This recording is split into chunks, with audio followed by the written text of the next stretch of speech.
कल मैंने एक वीडियो अपलोड करी थी चैनल पर जिसमें मैंने आपको बताया था कि ये जो नोटिस है वो वायरल हो रहा है इंटरनेट पर। उसमें बताया गया था कि ये रिपोर्ट है वो रिपोर्ट है जो कि यूनिवर्सिटीज ने सरकार को भेजी है ताकि आप छात्रों को जो है प्रमोट किया जा सके। तो उसमें एक फार्मूला तैयार किया गया था कि किस तरह से आपको प्रमोट किया जाएगा। अलग अलग जो रीअपेयर के छात्र हैं या अलग सेमेस्टर्स के छात्र हैं उन सभी को प्रमोट करने का फार्मूला उस रिपोर्ट में जो है दिया गया था। लेकिन ये फिर भी डाउट था कि ये जो रिपोर्ट आई है ये रियल है या फेक है, क्योंकि इंटरनेट पर आप जानते हैं कि बहुत कुछ जो है वायरल होता रहता है, तो उनमें बहुत सारी चीज़ें फेक भी होती हैं।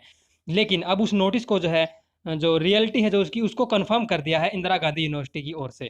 मैं आपको ऑफिशियली दिखाने वाला हूँ, वीडियो को लास्ट तक जरूर देखना। वीडियो पसंद आए तो वीडियो को लाइक कर देना, अपने दोस्तों के साथ शेयर कर देना। तो देखिए, इंदिरा गांधी यूनिवर्सिटी जो है मीरपुर रेवाड़ी, उसकी ऑफिशियल वेबसाइट है, आपके सामने है। इसमें देखिए नोटिस का सेक्शन है, उसमें सबसे ऊपर आपको देखने को मिलेगा ये ब्लिंक करता हुआ न्यू लिखा है, मैकेनिज्म फॉर रिजल्ट प्रिपरेशन। ये नोटिस जो है मैंने डाउनलोड कर लिया है, बिल्कुल क्लियर क्लैरिटी में। जो कल था वो जो है फिर भी ब्लर था, आपको जो अच्छे से दिख भी नहीं रहा था, लेकिन ये नोटिस बिल्कुल आपको क्लियर मिलेगा। नमस्कार दोस्तों, मैं हूं राहुल पांचाल। अगर आपने अभी तक हमारे यूट्यूब चैनल ड्रैगो स्टडी को सब्सक्राइब नहीं किया है तो एजुकेशन और गवर्नमेंट जॉब से रिलेटेड अपडेट सबसे पहले पाने के लिए अभी सब्सक्राइब करें और बेल आइकन पर क्लिक करके ऑल नोटिफिकेशन ऑन कर दें। फेसबुक पर वीडियो देख रहे हैं तो हमारे फेसबुक पेज ड्रैगो स्टडी को भी लाइक करके फॉलो कर लें और नोटिफिकेशन ऑन कर दें। यहाँ पर ये नोटिस है, ये नोटिस में आप यहाँ पर पढ़ पाएंगे अच्छे से। इसमें पॉइंट वाइज दिया गया है ABCD इस तरह से। तो ये जो इसका ए पॉइंट है मैं आपको जो है पढ़ के बता देता हूँ। जल्दी जल्दी से सारे पॉइंट में जो है कोशिश करूंगा कि जल्दी से आपको बता दूं, ज़्यादा आपका टाइम खराब ना हो। देखना यहाँ पर जो ए पॉइंट है इसमें आपको डायरेक्टली मैं बता देता हूँ कि इन्होंने इसमें क्या कहा है। इन्होंने इसमें बता दिया है कि अप्रैल मई जून में जो आपके एग्जाम होने वाले थे अब वो नहीं होंगे। ठीक है, उनके लिए आपको जो है प्रमोट कर दिया जाएगा।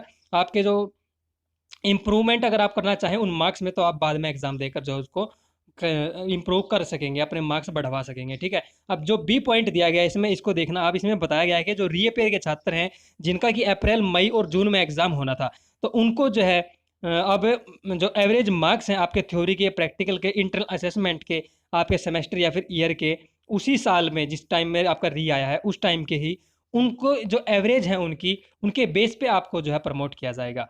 ठीक है, अब इसके बाद जो तीसरा पॉइंट यहाँ है यानी कि सी पॉइंट जो दिया गया है, इसमें देखना कि प्रैक्टिकल लैब जो मेन एग्जाम है आपका, यानी कि री वाला नहीं, जो आपका मेन एग्जाम है उसकी बात यहाँ पर कर रहे हैं। तो उसमें जो है आपके जो इंस्टीट्यूट आपके मार्क्स देगा, यानी कि इंटरनल जो मार्क्स आपके मिलेंगे वो, और जो प्रीवियस सेमेस्टर या ईयर है उसके एग्जाम के जो मार्क्स हैं वो आपको जोड़कर जो है उसका जो प्रमोट हो करने का वो जो फार्मूला है वो तैयार किया गया है। अब इसके बाद जो डी पॉइंट दिया गया है वो देखना, इसमें कि मेन आपका जो थ्योरी का पेपर है, ठीक है, थ्योरी का मेन आपका जो पेपर है उसकी बात यहाँ पर है कि आपके 50% तो इंटरनल असेसमेंट, जिस साल का आपका एग्जाम है, जिस सेमेस्टर का वो एग्जाम है उस साल के या सेमेस्टर के 50% इंटरनल, और उसके बाद जो पिछले आपके एवरेज मार्क्स हैं वो आपके प्रीवियस सेमेस्टर या एग्जाम के, थ्योरी के, प्रैक्टिकल के, इंटरनल असेसमेंट के 50% वो, और 50% करंट ईयर के या सेमेस्टर के 50% जो है इंटरनल असेसमेंट, इनको जोड़कर जो है आपको प्रमोट किया जाएगा। अब इसके बाद देखना, इसमें जो पिछले रीअपियर है उनको क्लियर करने के बाद ही ये आपका फाइनल रिजल्ट जो है तैयार होगा। पहले री क्लियर होंगी, उसके बाद जो मेन है वो क्लियर होंगे। अब देखना इसके बाद जो पॉइंट है, ई पॉइंट है, वो देखना। ई पॉइंट में यहाँ पर क्लियरली बताया गया है कि जो एबसेंट हैं उनको 0 नंबर मिलेगा उनका। ठीक है, कोई फायदा नहीं होगा, उनको 0 नंबर दे के ही उनकी एवरेज निकाली जाएगी। अब जो रीअपियर वाले छात्र हैं उनके लेटेस्ट जो एग्जाम था पिछला, उसकी एवरेज के मार्क्स पर जो उनको जो एवरेज नंबर है वो दे दिए जाएंगे। अब इसके बाद जो एफ पॉइंट यहाँ पर दिया गया है, ये दिया गया है, इसमें क्या बताया गया है कि जो आपके कोई भी कोर्स हैं जो कि थ्योरी या प्रैक्टिकल है उनको छोड़कर, जिसमें कि ट्रेनिंग है या कोई सेमिनार वगैरह था या फिर कंप्रीहेंसिव विवा वोस है, इस तरह के जो प्रोजेक्ट हैं उनके मार्क्स जो आपको इंटरनल या फिर एक्सटर्नल मार्क्स के एवरेज के आधार पर जो वो दिए जाएंगे।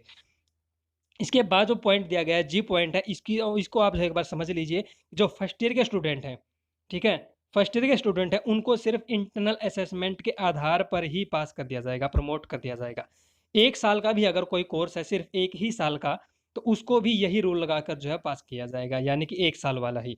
ठीक है, तो ये बात होगी एक साल के जो कैंडिडेट है या फर्स्ट ईयर के जो छात्र हैं उनकी बात। अब बात है जिसमें जो आई पॉइंट दिया गया है जो आपके काम का है, यहाँ पर देखना, ये आई पॉइंट है। इसमें यह बताया गया है कि आपकी जो थ्योरी है उनके रीअपियर के पहले एग्जाम जो वो क्लियर होंगे, उसके बाद जो आपके प्रैक्टिकल में अगर रीअपियर है तो वो क्लियर होगी, उसके बाद जो तीसरे नंबर पर आपका जो मेन एग्जाम है बिना रीअपियर वाला, उसके प्रैक्टिकल और थ्योरी, इन दोनों को जो है क्लियर किया जाएगा। ठीक है, इस तरह से ये आपका प्रोसेस रहेगा। अब इसके बाद जो पॉइंट है वो है जे नंबर। ठीक है। जे पॉइंट जो दिया गया यहाँ पर देखना, इसमें कहा गया है कि अब जो प्रमोट होंगे उन्हें भविष्य के लिए जो है कोई अवार्ड, मेडल जो है या फिर मेरिट का सर्टिफिकेट नहीं मिलेगा। ठीक है, डिग्री तो मिलेगी लेकिन कोई मेरिट का सर्टिफिकेट, मेरिट सर्टिफिकेट की बात यहाँ पर है, या कोई उसके लिए स्पेशल अवार्ड, ये कुछ नहीं मिलेगा। ठीक है, अब देखना जो यहाँ पर के पॉइंट दिया गया है, इसमें बताया गया है कि प्रमोट करने का जो तरीका है ये यूनिवर्सिटी सिर्फ एक ही बार प्रयोग कर सकते हैं, यानी कि इस महामारी के समय में यूनिवर्सिटीज ऐसा नहीं कर सकती कि वो चाहें कि अपनी सहूलियत के हिसाब से बाद में चाहें कि इसको फिर से यही फार्मूला लागू करके छात्रों को प्रमोट कर दें, ताकि उनकी जो दिक्कतें हैं वो कम हो और उन्हें जो है ज़्यादा जो मेहनत है वो ना करनी पड़े। ऐसा नहीं हो सकता है। ठीक है, एक ही बार ये हो सकता है। अब इसके बाद जो पॉइंट दिया गया है आपके लिए जो काम का है वो है एम पॉइंट, यहाँ पर देखना। ठीक है, अब इसमें बताया है कि अगर इंटरनल असेसमेंट के मार्क्स 75% से ज़्यादा हो जाते हैं तो उन्हें दोबारा सुधारा जाएगा और उनके नंबर कम किए जाएंगे, यानी कि उन्हें एडजस्ट किया जाएगा, यानी कि 75% से ज़्यादा आपके इंटरनल मार्क्स नहीं दिए जा सकते। अब जो पॉइंट यहाँ पर इसके बाद है वो आप देखना, वो है कि जो मर्सी चांस के छात्र हैं, ठीक है, ओ पॉइंट देखना, मर्सी वाले जो छात्र हैं उन पर भी ये सारी बातें लागू होती हैं, यानी कि यही रूल्स जो है मर्सी वाले जो छात्र हैं, मर्सी चांस जिनको मिला है उन पर भी लागू होंगी। लेकिन जो इम्प्रूवमेंट के या एडिशनल के या फिर स्पेशल एग्जाम कोई दे रहा था तो उन्हें बाद में एग्जाम देना पड़ेगा, वो जो है उनको मार्क्स इसके बेस पे नहीं दिए जाएंगे। ठीक है, उनको छोड़ दिया गया है यहाँ पर, उनके बाद में एग्जाम होंगे जैसे स्थिति जो है ठीक ठाक होती है। अब जो पॉइंट है यहाँ पर पी पॉइंट दिया गया है, ये देखना आप, इसमें क्या बताया गया है, अगर कोई कोर्स इन सब से बाहर है तो उस पर वाइस चांसलर द्वारा बनाई गई कमेटी फैसला लेगी। ठीक है, ये रूल्स लागू उन पर नहीं होंगे। अब जो पॉइंट यहाँ पर दिया गया है आर पॉइंट है, वो आप यहाँ पर देखना। इस आर पॉइंट में बताया गया है कि जो क्वालिफाइंग सब्जेक्ट है, जैसे कि बीए में एक ईवीएस का सब्जेक्ट होता है, आपको पता है, एनवायरमेंटल स्टडीज़ का, तो उसके मार्क्स एवरेज में नहीं जोड़े जाएंगे, लेकिन उसके लिए जो इंटरनल असेसमेंट के मार्क्स मिले हैं वो जो है आपके एवरेज में काउंट होंगे। ठीक है, ये चीज़ आपने ध्यान रखनी है। अब यहाँ पर लास्ट पॉइंट है इसमें एस पॉइंट, ये है आपका कंप्यूटर अवेयरनेस कोर्स का। तो कंप्यूटर का अगर कोई कोर्स है तो उनके सेकंड, फोर्थ और सिक्स सेमेस्टर में जो है उनके बाकी जो सब्जेक्ट थे उसी सेमेस्टर के उनके एवरेज के मार्क्स के बेस पे उन्हें नंबर जो है वो दे दिए जाएंगे। अब यहाँ पर देखना, ये एग्जांपल्स दिए गए हैं कि किस तरह से आपको जो है कैलकुलेशन करनी है कि आपके कितने मार्क्स बनेंगे, जो है आप रीअपीयर अगर थी आपकी तो आप प्रमोट होंगे कि नहीं होंगे, वो कैलकुलेशन बताई गई है। वो कैलकुलेशन मैंने उस वीडियो में बताई थी आपको, जो मैंने कल बना के जो अपलोड करी थी, वो वीडियो आप देखना, उसमें मैंने क्लियरली बताया है कि किस तरह से आपके मार्क्स कैलकुलेट होंगे, कि आप प्रमोट होंगे नहीं होंगे, कितने मार्क्स आपके बनेंगे, वो मैंने उसमें क्लियरली बताया है, चाहे रीअपीयर की हो चाहे मेन एग्जाम देने वाले हों। तो वीडियो वो देख लेना, मैंने वीडियो को डिस्क्रिप्शन में लिंक भी दे दिया है, या आप चैनल पर जाकर भी देख सकते हैं, या फिर इस वीडियो के लास्ट में भी आपको जो है यहाँ पर जो है वो देखने को मिल जाएगी वीडियो। ठीक है, उस पर भी आप क्लिक करके वो वीडियो देख सकेंगे। ये वीडियो पसंद आई तो लाइक करना, अपने दोस्तों के साथ शेयर करना, चैनल को सब्सक्राइब कर लेना ताकि अपडेट्स आपको हमेशा मिलती रहें, और फेसबुक पर देख रहे हैं तो हमारे फेसबुक पेज को भी लाइक करके फॉलो कर लेना।